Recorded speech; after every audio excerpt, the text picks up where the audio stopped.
Before we get started, we just want to acknowledge the passing of the late great Kamala, best known as his tenure in WWE. We know that he had a history of problems with diabetes. He actually had his foot amputated. I think that it was either 4 or 5 years ago. And we'd just like to send our thoughts and prayers out to his family and for the entire wrestling community. And we dedicate this episode in his memory.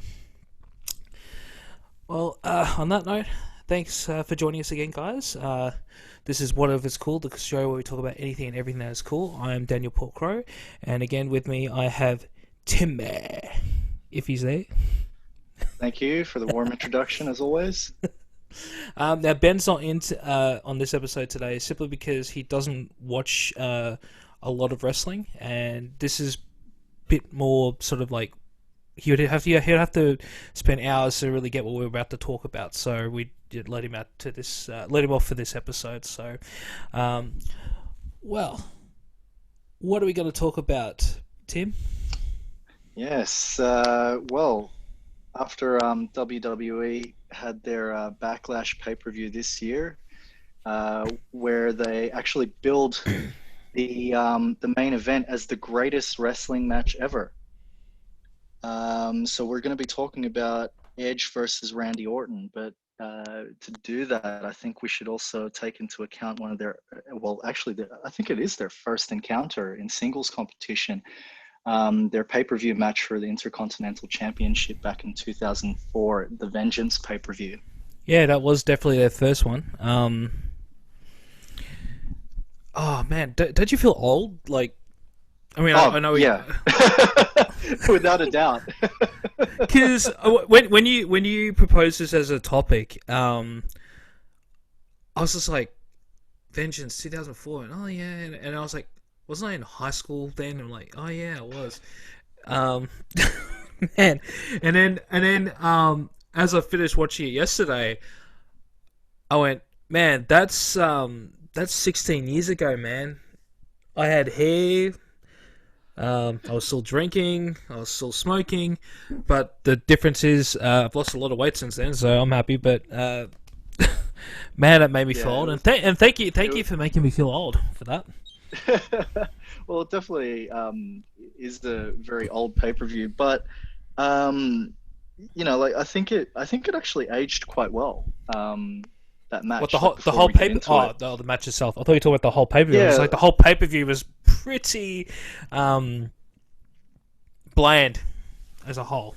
yeah, I think the whole pay-per-view was probably bland. I haven't watched all of it. I only checked out the Vengeance match, thanks to Edge's Decade of Decadence DVD. Which is a great Um, DVD. yeah, it is. Like I really need to start watching more of these wrestling DVDs that I own. But for the purpose of this review, yeah, that was my reference to be able to check out this match. And yeah, like as I was saying before, I think it's aged well. And something that I noted, which again we'll get into, like when we get stuck into analyzing both matches. A lot of callbacks to it, I thought, in their most recent clash at Backlash. Yeah. Oh, we're gonna start with the latest one, or we're gonna. Which one? Well, let's go with Vengeance first up because you just watched that again recently, so it's fresher on the mind. I watched both of them yesterday. Sorry, today, and oh, I've got a big opinion on it. But but before before we even start, what are your thoughts on both of them? Because I've got mixed thoughts on Orton. I love Edge, but I want to see what your thoughts on Orton firstly. Thoughts on Orton? A lot of times that like you read up on him, and he's even said it. He's basically he's just phoned it in a lot of the time, especially in his recent career. Mm. But he boasts about that. That even though he's phoned it in, he's had like quite an illustrious career. I think he's definitely developed from from like just a young, and like feel free, producer Ziggy, to censor me on this, but I think he's really progressed from being a young asshole, um, to, well, he's still an asshole, but like he's even more talented now, and he's more seasoned a performer. He's more confident, um, and a lot of his in-ring work speaks to his experience rather than him just being brash and and talented. Like he definitely has, like, like when he lays out a match, there's definitely more um, consideration, I guess, to how it's laid out. Like, it's very smartly laid out, and he's all. I mean, he works. He really lays into that character of being the Viper. Mm. So he's cold, he's calculating, he's cunning. So yeah, I think he's definitely matured as a WWE performer. Yeah, no, I think you've hit it right on the button.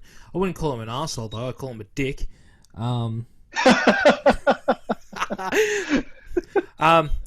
Randy, if you are listening, please don't come and beat me. No,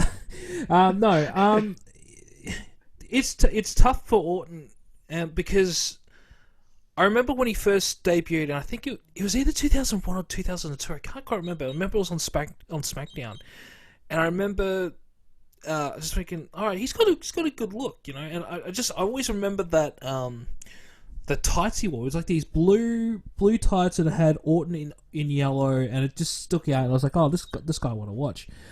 Then he got hurt. I can't remember if it was a dislocation or something. And then they did this whole I think it was RNN, Randy, like CNN, but it was like RNN or some crap, and that was annoying. But like, looking back on it now, like, that was pure genius. Like, that was fantastic what they did, because it just kept you reminded that he was coming back. And then he joined Evolution, and then the story goes from there. But Yeah. what I found, why I don't like him as much now, obviously, and this is why I hate the internet a lot, because so much crap has come out about his personal life and what he does to other wrestlers. It just makes you want to hate the guy, and I don't want to. And I just, every time I see him, I have to remind myself, hang on, don't like forget the stuff he does outside the ring. He's a good wrestler. Just watch that. And it just annoys me when wrestlers can't get their crap together, outside the ring, or when they treat people like that. Like, biggest example, Brock Lesnar. Used to love the guy. Then he went to before he went to the UFC, when he went to New Japan, the way he treated so many people over there. When he went to MMA. I can't stand the guy. And it's just simply because of his personal life and what he does outside the ring. I just think Brock's boring, in all honesty. But I think he's boring now. I thought he was fantastic when he first came in. And even to a point when he came back, I liked him. But yeah, he's boring. He's only got a certain amount of moveset. And I think I may have said this to you this year. The Royal Rumble, I was getting so cross, but now I look back on that, and I'm going, that was the best way to sort of sell, like how legitimate he is, and the character he's portraying. Like that I hated it at the time, but I actually think it was a really good move what they did. without a doubt, Yeah. I mean, like he's the beast, and yeah, like he's able to destroy legitimately most of the locker. But it was also smart, like how they laid out that Drew McIntyre was the one who would take him out and eventually become champ. Yeah. Oh, we'll bring it back to Orton. The one thing... Yes. Sorry, I went off topic. The one thing about Orton that I really don't like about him, and I hate when I have to say this. I don't like wrestlers who are one-sided. Only good for where they're only good as, say, a heel, or only good as a face. Trying to think, who's a good example of that? was gonna say Cena, but no, Cena was actually really good as a heel. Um, Awesome as a heel. he was so good. Oh, Lesnar. This is a good, I hate to pick on Brock because I know if he listens to this and he ever sees me in the corner of a street one day, he's probably gonna kick my ass. But Oh, without a doubt. oh That's yeah. why he can just view my Timmy doll and he can destroy that. um, but yeah, like he's so good as a heel, but he sucked as a face. Like, oh man, it's horrible. Here's another one. Oh, Sheamus as well. He's another one. Great as a heel, terrible as a face. Oh. But Orton, like in Vengeance, he was meant to be a heel, right? Not he wasn't a face, yeah. In Vengeance, he was meant to be a heel. He Yeah, didn't he didn't turn face until after he was booted out of Evolution that's for right. becoming the youngest world heavyweight champion at And the that time. that happened 2 months after that match, I think, at I think it was SummerSlam. just, yeah, SummerSlam. Yeah. Yeah, that was good. Like, oh, now we're getting off topic again. But yeah, like I just can't. I don't like wrestlers who are only good as one side. But Orton, I will say this: phenomenal wrestler. Definitely one of those guys who, when you look back, he's gonna have his career's just gonna be up there with like the likes of Hogan, Austin, Rock, Cena. But it's just there's a lot of flaws. And you hit it when he phones it in. That's just laziness. And people used to give so much crap about Cena. I can't even think of a single time Cena ever phoned it in. He always brought his own game. I mean, the guy wrestled on One Night Stand. At One Night Stand. Possibly could have got stabbed because we know what people are like at ECW shows. Yeah, that was a wild crowd. Oh man, I was in I remember watching it live. I was in tears and I was scared for Cena because I'm just like, holy crap! Did they realize how bad this is gonna be? And then when that security guard shucked the t-shirt back and screamed out "F you," man, that was chilling. And hands off to Cena for that. For going through that. You know. It was a good match. It was a very good ending for that one. And we like to thank Edge for defeating Cena for us for that. Yeah. Edge, how did you? Now, obviously, you haven't watched WWE or in wrestling for. You had a brief break, but when you first saw Edge, what did you think of him? Yeah. So I hadn't actually seen much of Edge's work before his return from the neck surgery. So he'd had about 14 months off. He comes back in, and I think he showed up on Raw, was introduced by Bischoff, and then speared Bischoff. And then I was like, oh, who's this? And my cousin told me about him at the time, and he goes, oh, dude, Edge is awesome. Oh yeah, I Um, remember that. Yeah, I remember that. so like he's come in, he's come in hot. He's definitely set up as a face. And yeah, throughout the entire Vengeance match, commentary were selling him as the guy that he was meant to sort of like try and pick apart Evolution because he'd had a bit of tangles with them. Mm. But more specifically, yeah, they were setting him up to take on Orton, which I think was really smart back then. Roughly the same size. Like Intercontinental Championship. That was something that was within Edge's sort of grasp at the time because they hadn't elevated him yet to main event status. Yeah, that's right. He'd been mostly a tag team guy. But yeah, like the match itself, yeah, like I really enjoyed it. But not without some criticisms, I guess. Well, not criticisms, but like just some observations. Well, I was gonna talk more about Edge, but let's the way you've just hit the started a roll bowling. Let's get into the match anyway. Where am I at? Okay, so the first note I had to do with the match, and we kind of tackled it already. But the fact that the crowd was so on Orton's side, you've got to have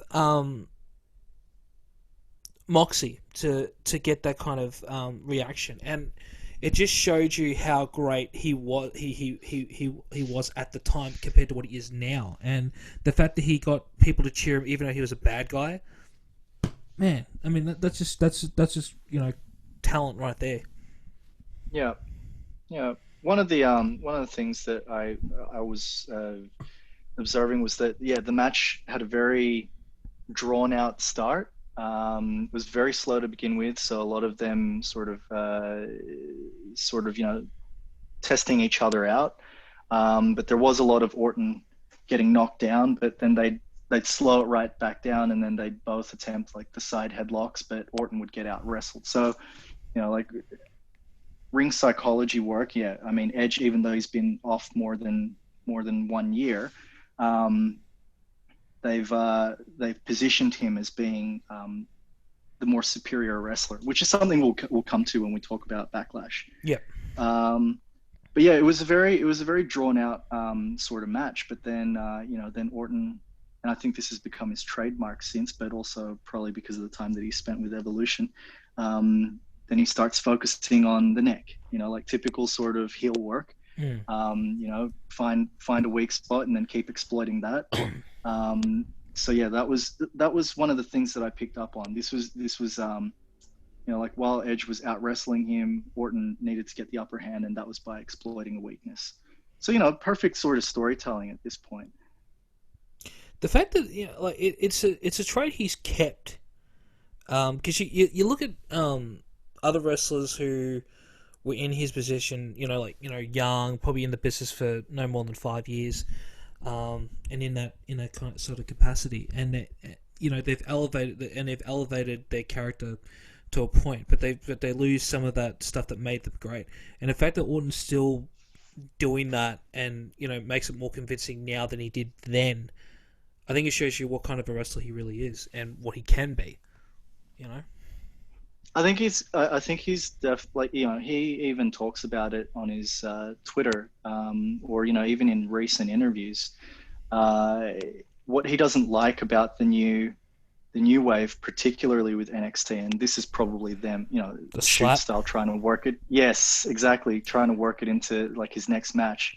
It is about the slap. Like every single match seems to have like 50 super kicks in it. Not that I'm complaining. Like I find it really entertaining. Mm. But yeah, like what he'd like to do is like talk to these guys about how they can get more out of their career, how they can lengthen their careers by being smart. By actually being smart about how they lay out a match rather than having car crash after car crash. Yeah. And I think he makes a really valid point. You don't get to where he is without having been smart about it the entire Well, time. he's only been injured what 3 times, maybe four. Yeah, if So that. Yeah. because you look at guys like him and then Miz who have a sort of basic set, but they can still work in ring. They don't get injured that often, and even if they do, it's like maybe a week or two, and often they're back in the ring. Yeah. But it also leads up to are they taking risks in the ring? Are they putting their body on the line? Which to me, it's kind of a catch-22 because you kind of want them to be separate, you kind of want them to show the dedication. But I mean, did make a good point to NXT because NXT are always hitting it out of the park. But if you watch like WrestleLamia or any of the other wrestling news YouTube channels, NXT is the one show that's happening that has the most injuries, and it's because these young kids are taking more risks. And yeah, gotta admit, Orton's got a point. But the only thing I wanna stress is if you guys are gonna be checking out Orton's Twitter, if you're easily offended, don't check his Twitter because there's been times where he's got himself in a lot of trouble and offended a lot of people. Yeah, I think he just likes being provocative, and yeah, I mean, like that's also playing into a lot of his character. Oh, remember that lady who he put a photo and called her a pig or something like that was just uncalled for. Okay, no, I don't remember that, but No, it was a um, while ago, but it was just really silly. And I get it. It's probably because he was a heel at the time, but at the same time, um, you got to be careful what you say. I mean, you could say the silliest thing, and it'll get you in so much trouble. But then again, this is a guy who's failed the willingness test. What is it? 2 times, 3 times, and he's still with the company. well, he's royalty, I think. But Standards. yeah. Excuse me. Ah, sorry, I don't have corona. I just had a bit of a cough. Yes, yeah, sure. um, Um, going back to the match, did you so while they were, like while Orton was, doing his thing and targeting specific areas to try and weaken Edge, mm. try and kill off his momentum. Did you at one point note that the crowd actually started chanting boring? No, I didn't. I didn't notice that. Yeah, go back. They actually started chanting boring at one point. Was it? Was, oh Trying wait, to was this when he was doing the sleeper? Yeah, I think so. Like I think they were really like just they restricted a lot of what was happening at the time to the mat, and it probably would have been the sleeper. But yeah, like the crowd actually started chanting boring, which like I mean, it echoed what I was feeling. But the recovery after that was great. I mean, Mm. it then started really picking up. I mean, a lot of the reversals at that point and counters were getting really good. Uh, Leading up towards the end, I think the match really just sort of picked up. And yeah, I mean, that's what you really want in a wrestling match, something where either they'll take you through a range of emotions, but I think at that point really sort of had the crowd in the palm of their hands, Mm. because yeah, they started off slow, like it was very smart layout. You know the heel champion was able to exploit the weakness of the neck. But then, yeah, towards the end, I think there were a series of movements there that really just well, it definitely captivated me. That's what I'm saying. No, I agree. I agree with you on that one. And that's the kind of match you want to have where, has it stops and goes, and then it's got a bit of everything because it had submission, it had high spots, it had bouts outside the ring. It's a match you dream of. Like it's like a although it's not on the same par as it, but it's like the Savage and Steamboat fight at WrestleMania 3. You Oh, know, classic. and like it has that sort of element where it has the fast pace, slow pace, the submission, everything in there, and that's what you want in a match. Yeah, yeah. So like towards the end, yeah, I took some notes here, but Orton had basically, yeah, he undid the top turnbuckle cover. And yeah, there were like a bunch of close pinfalls, a lot more bigger moves. Tries for the RKO, gets reversed. He gets sent to the top turnbuckle. Edge goes for the spear. Mm. Orton leapfrog sends Edge to the turnbuckle. RKO is countered into a backslide. Oh my God, like there was just a lot of stuff, a lot of moving parts at that point. And then, yeah, eventually the Irish whip from Edge to Orton into the exposed turnbuckle, leading to a spear, getting the 3 count, and then winning the championship. I think it was for his 5th time as the Intercontinental Champion, but it was a very satisfying ending to I that think it was, I match. think I think it was fourth, if I remember correctly. No, maybe no. Actually, maybe you might be right. But yeah, because is he third or fourth have the most title wins for the Intercontinental Champion? I don't know. Oh, don't know that. Could be wrong.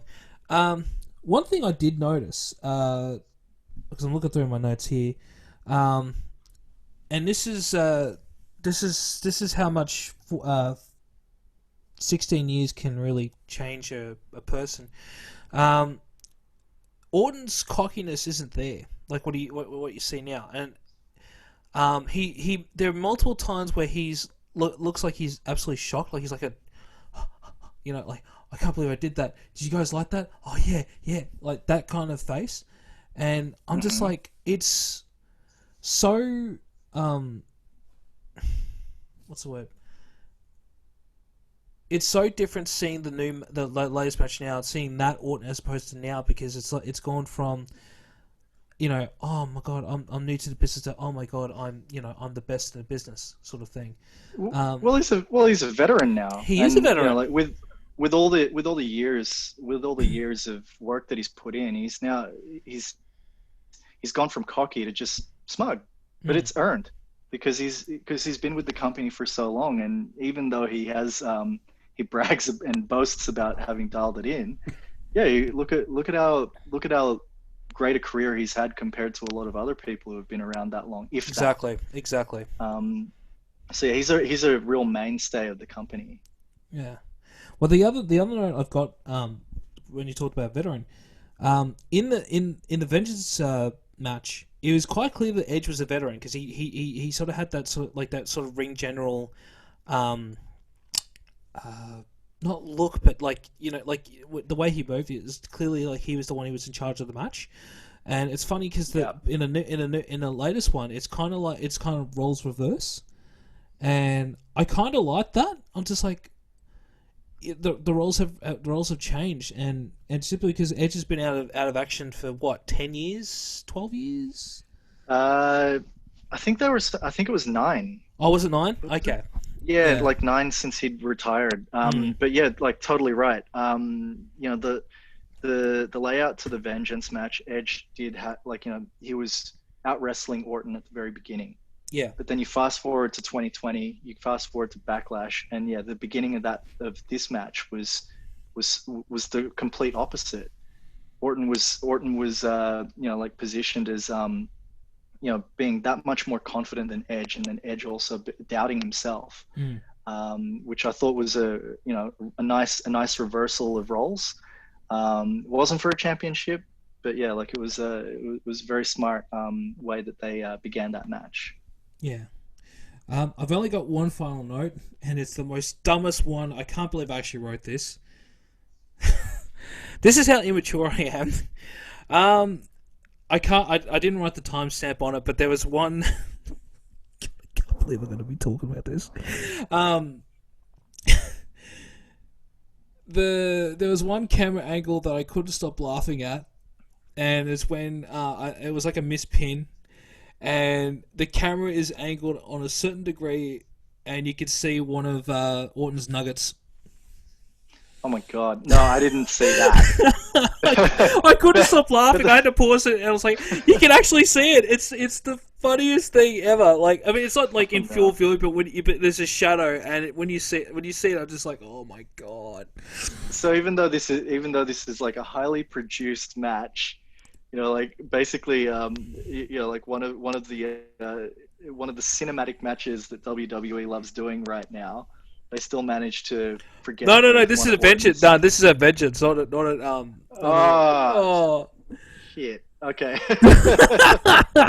Because I literally was laughing my head off, and my roommate heard me. She's like, "What are you laughing at?" And I was just like, "Oh, this is these nuggets hanging out." And she couldn't see it, but I was just like, I could see it. It's yeah, it was funny. All right. I enjoyed that match, but I'm not going to rewatch it just to try and see if I can. No. I don't recommend anybody doing that. I mean, it's just. It's just me being stupid, me being immature. But then again, I am immature. So what do you expect? So maybe. So thoughts on Backlash? Oh man, where do I begin? Jeez. I remember there was so much talk about this. It was either a week or 2 weeks before. They said they were going to be adding music. They were going to be adding crowd noises. We're going to be adding this, going to be adding that. Look, the match itself was good. It was just long.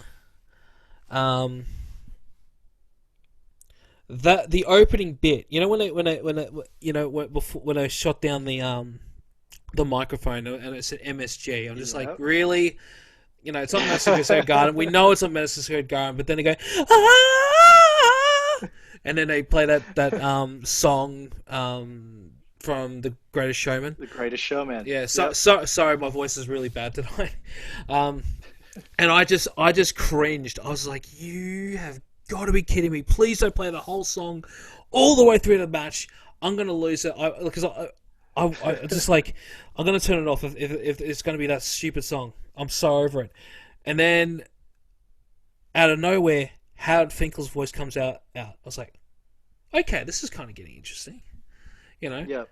the Fink. I mean, such an iconic voice, and then to have that put in there, I thought it was a good touch. Yep. Yeah. Yep. Well, I think that they really had set themselves up with regards to billing this as the greatest wrestling match ever ahead of the show happening. Oh, that was so stupid. Like you said, it was a long match. Looking here, it was 44 minutes 45 seconds. It was What? long. I thought it was longer than that. Dude, like this was on par, I think, with Omega Okada, their first one at Wrestle Kingdom. Oh, that Uh, went for about an hour, didn't it? no, I think that one was 45 minutes. Was it? Oh, But okay. then each encounter after that started getting longer. Like they had that 60-minute draw, and then after that they had the Oh, 2 out of 3 falls match. But please God, don't let them. yeah. If when they have their rematch, don't let it go longer than half an hour. Unless But unless it's an Iron Man match that goes for an hour, please don't make your matches that long. It's not necessary. But yeah, like this backlash match, yeah, 3/4 of an hour it almost ran, and yeah, you could feel it. Like there were points to it where I was just like, wow, this is look, it's good, and I actually really enjoyed it. But yeah, there were points to it where I was just like, wow, this is really really going quite long. But um, like one of the things that I loved about it was, yeah, like we touched on this, but they they did reverse the roles. Orton was the one who was definitely in control in the early goings of the match, whereas Edge, like doubt started to creep up on him, and even commentary had fed into that. They were saying, yeah, like he's doubting himself now. He Yeah. missed.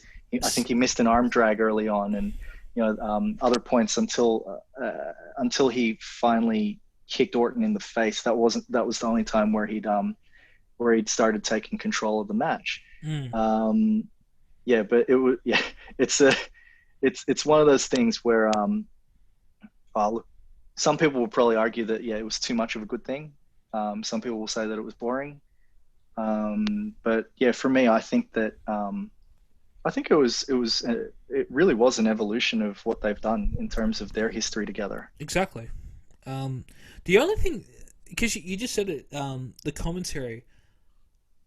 But both matches commentary was shocking. Like I don't like to talk bad about Jim Ross or Jerry the King Lawler.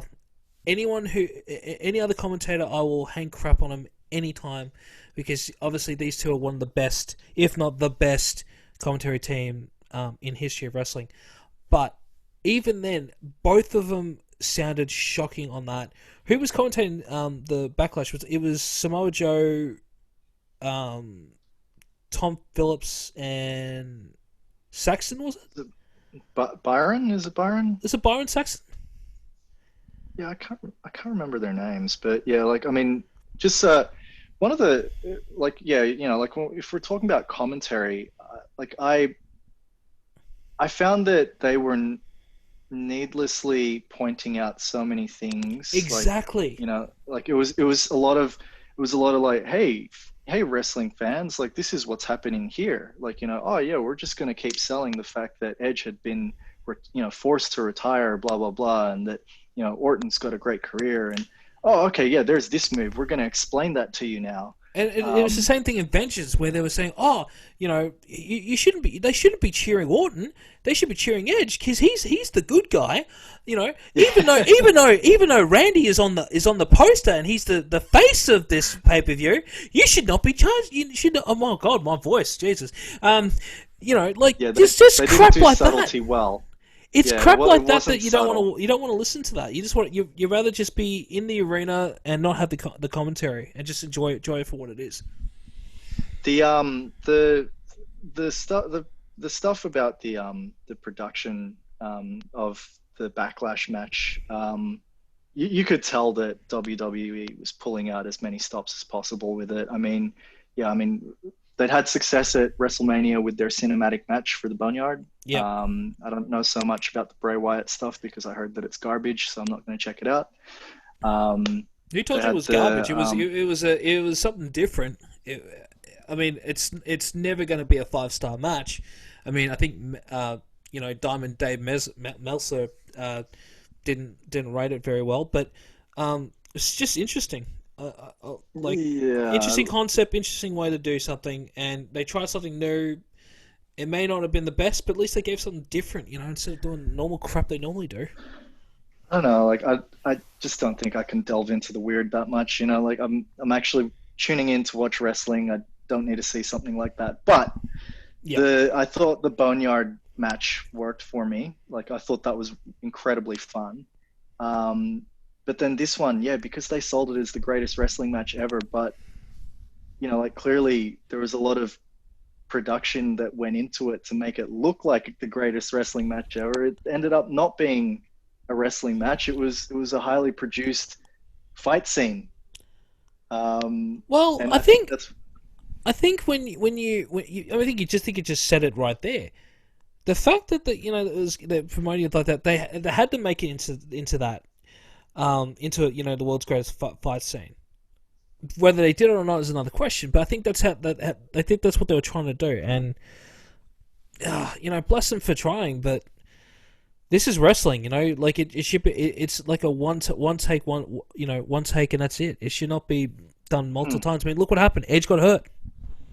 yeah, yeah. And like I've read multiple places that Orton's actually one of the safest workers that people wrestle with. Exactly. Um, but like perhaps the fact that Edge had not wrestled in 9 years properly. Yeah, I mean, obviously there was going to be some strain on him because yeah, he was doing quite a physically involved match here. But look, overall, like even though it was like a production of a fight scene, I still found myself really really liking it, and there was a lot about it that I thought worked. I think a lot of the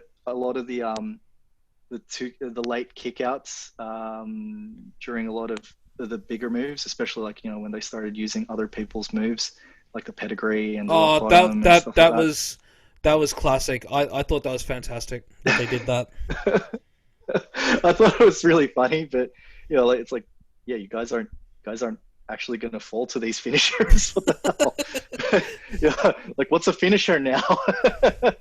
But storyline wise, yeah, like I really loved how, yeah, this is like the Empire Strikes Back. Orton, the bad guy, he won, and he didn't win it clean either. Like he ended up like doing a low blow in order for him to get the punt on Edge.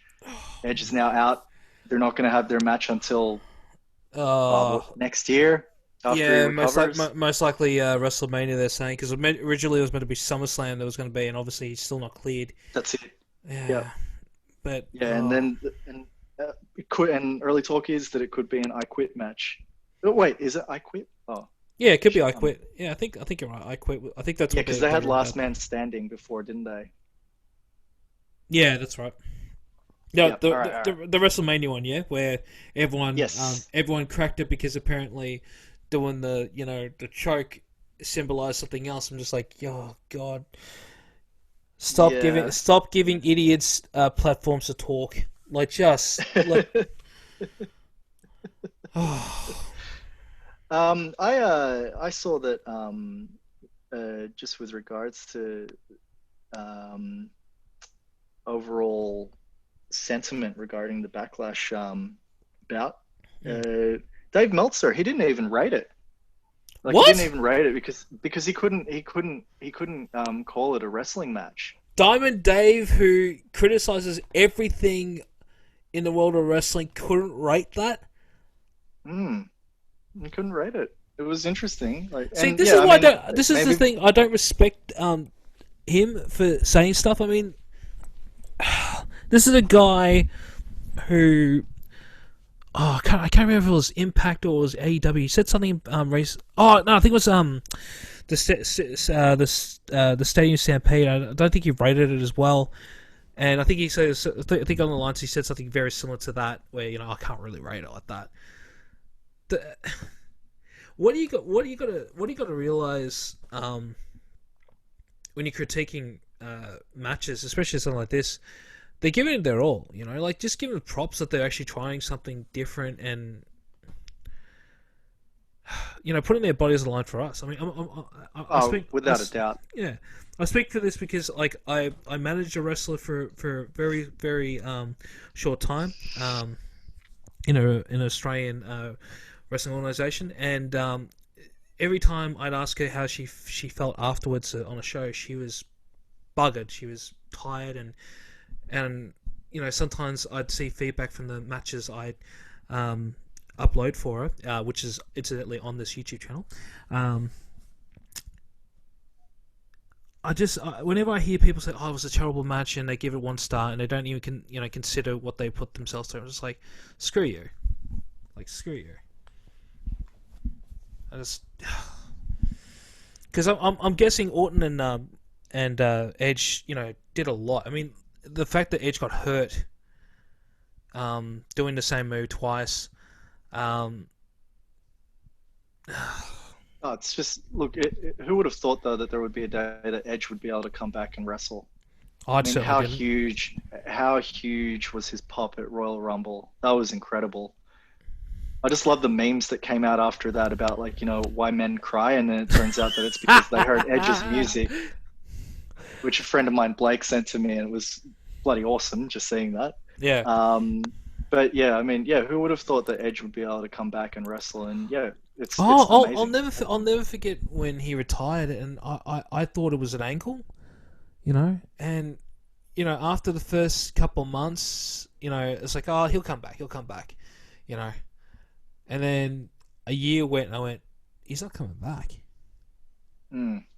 man, because this is before because that was way before, we had a lot more of this YouTube stuff where we get daily videos and stuff like that, or even before I even had the internet at home.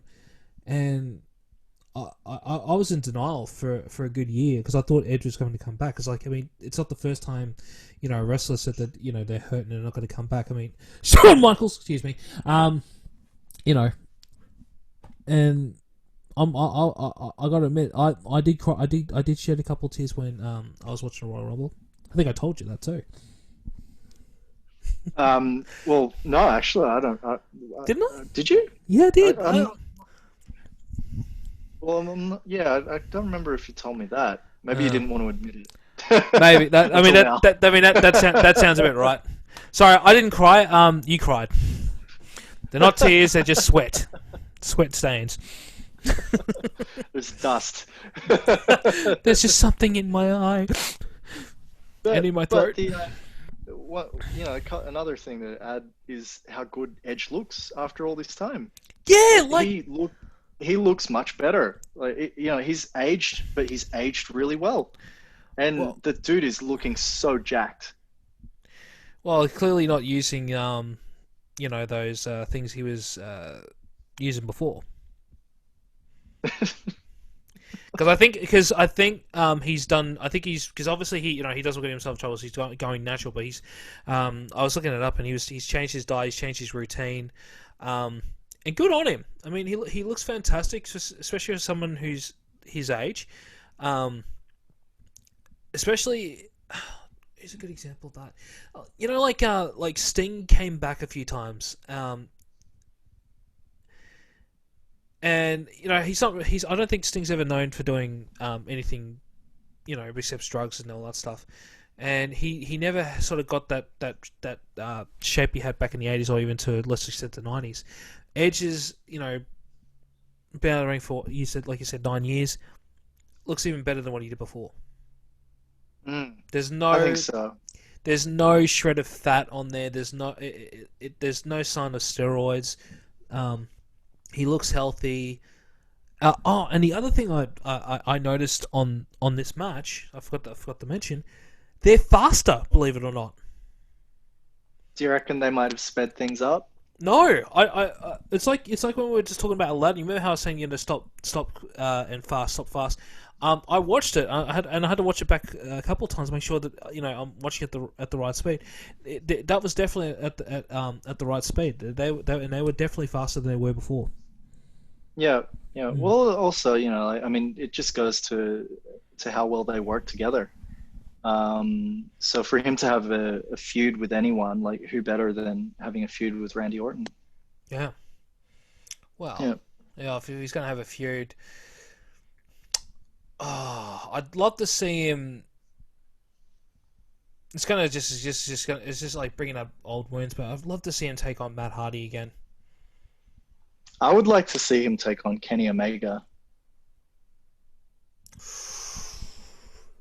Oh, that is a good good fantasy booking. Edge and Christian versus the Young Bucks would be another good one. That'd be amazing. I Mm. mean, we've already been treated to the Young Bucks versus the Hardy Boys. Yeah, And that was pretty dope. It was all right. It didn't lead up to my expectations, but it was still pretty good. What? You didn't like their ladder war in Ring of Honor? Yeah. Maybe it's me. Maybe I just No, love I spot can't, fests. I can't sort of articulate what I want to say on that one. It was good.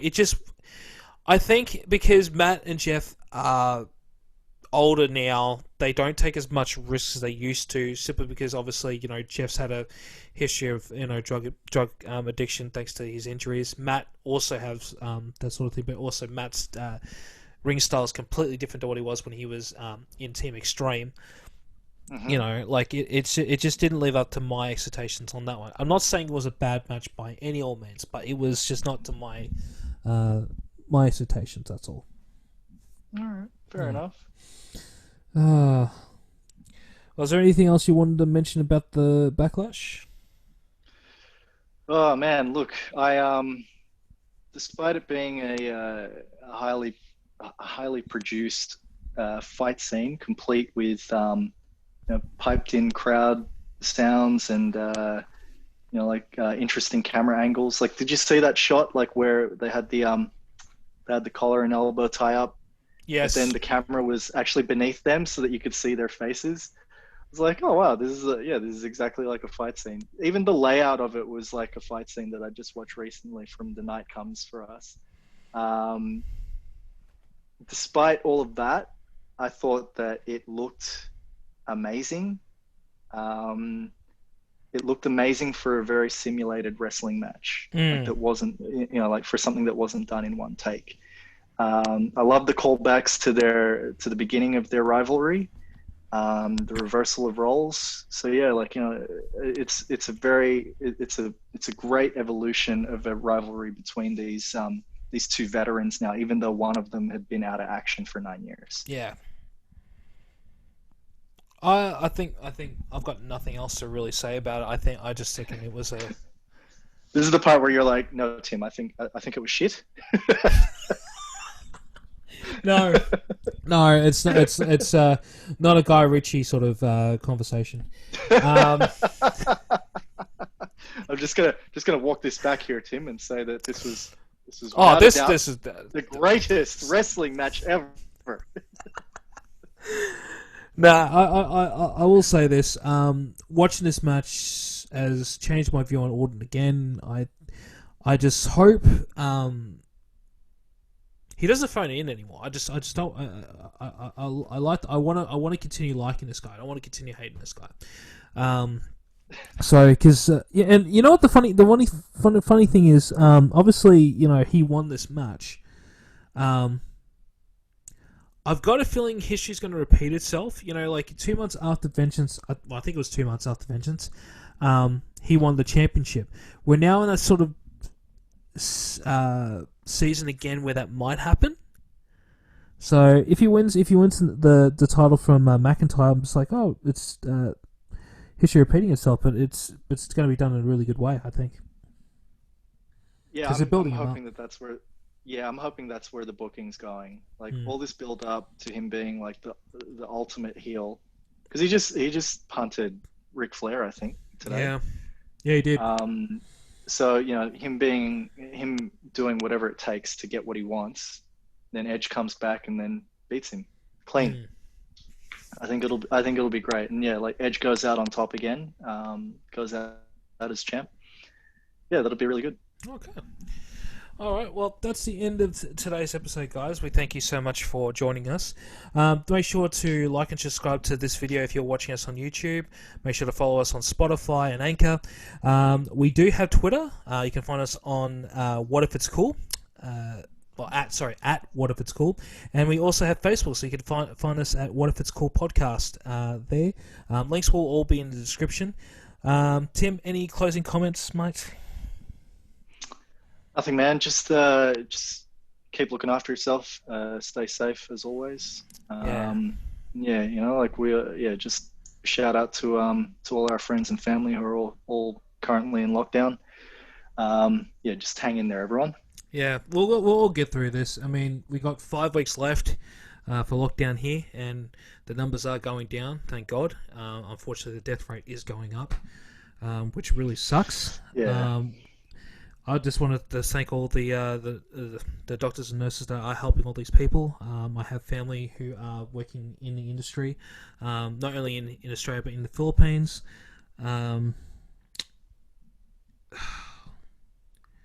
It's one of the. It's just it's heartbreaking, waking up every morning and see all this. But we will get through this, guys. And just be safe, be positive. Yeah. Wear a mask, everyone. Yeah, wear a mask. If you're in Melbourne, even if you're in around the world, wear a mask.